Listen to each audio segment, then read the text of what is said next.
પાંચમો સ્કંદ 22મો અધ્યાય ભિન્ન ભિન્ન ગ્રહોની સ્થિતિ અને ગતિનું વર્ણન।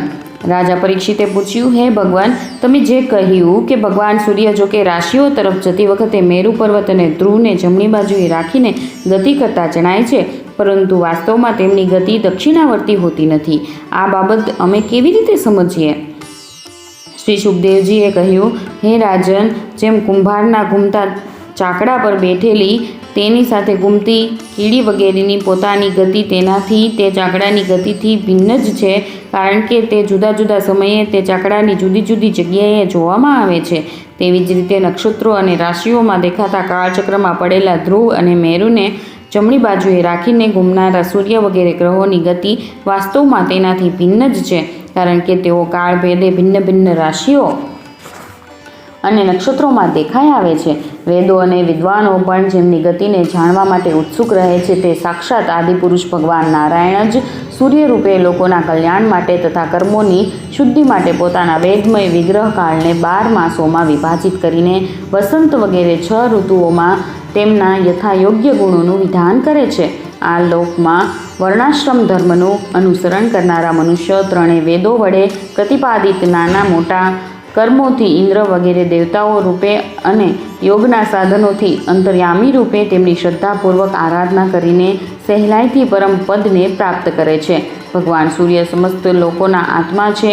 તેઓ પૃથ્વી અને ભૂલોકની વચ્ચે રહેલા આકાશમંડળની ભીતર કાળચક્રમાં સ્થિત થઈને 12 માસોને ભોગવે છે, કે જેઓ સંવત્સરના અવયવો છે અને મેષ વગેરે રાશિઓના નામે પ્રસિદ્ધ છે। એમનામાંથી પ્રત્યેક માસ ચંદ્રમાનથી શુક્લ અને કૃષ્ણ એમ 2 પક્ષનો, પિતૃમાનથી 1 રાત અને 1 દિવસનો તથા સૌરમાનથી 2.25 નક્ષત્રોનો બતાવવામાં આવે છે।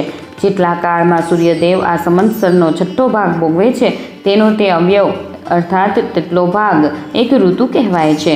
આકાશમાં ભગવાન સૂર્યનો જેટલો માર્ગ છે તેનો અડધો તેઓ જેટલા કાળમાં પાર કરી લે છે તેને એક અયન કહે છે, તથા જેટલા કાળમાં તેઓ પોતાની મંદ, તીવ્ર અને સમાન ગતિથી સ્વર્ગ અને પૃથ્વીમંડળ સહિત પૂરા આકાશનું ચક્કર લગાવી લે છે તેને અવાંતર ભેદે સંવત્સર, પરિવત્સર, ઈડાવત્સર, અનુવત્સર અથવા વત્સર કહે છે।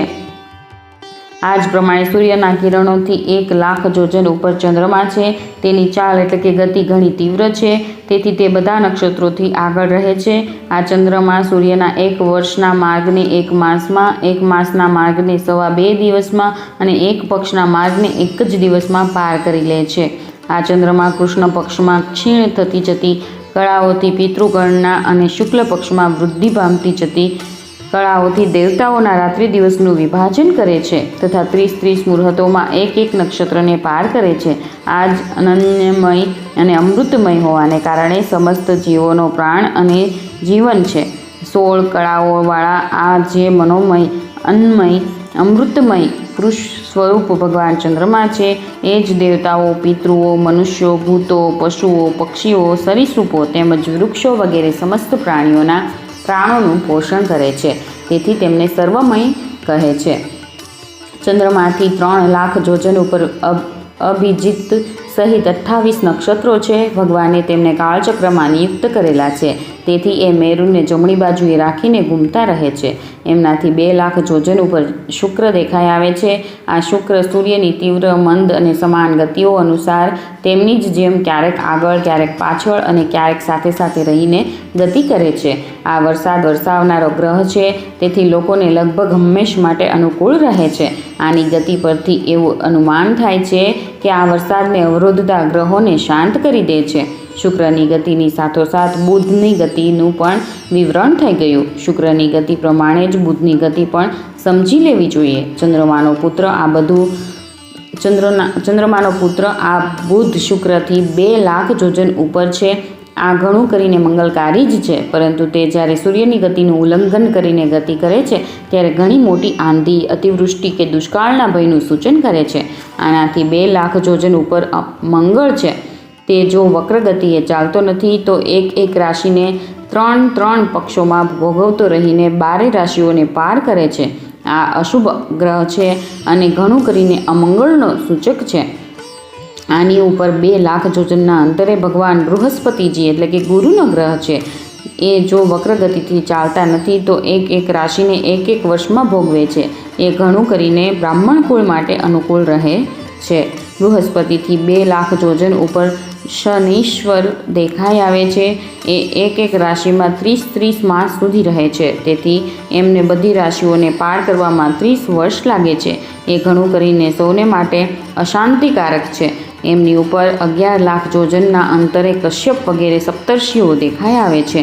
એ બધા લોકો માટે મંગલ કામના કરતા રહીને ભગવાન વિષ્ણુના પરમ પદ ધ્રુવલોકની પ્રદક્ષિણા કર્યા કરે છે. 5મા સ્કંદ અંતર્ગત જ્યોતિષ્વકર્ણ વર્ણનમાંનો 22મો અધ્યાય સમાપ્ત.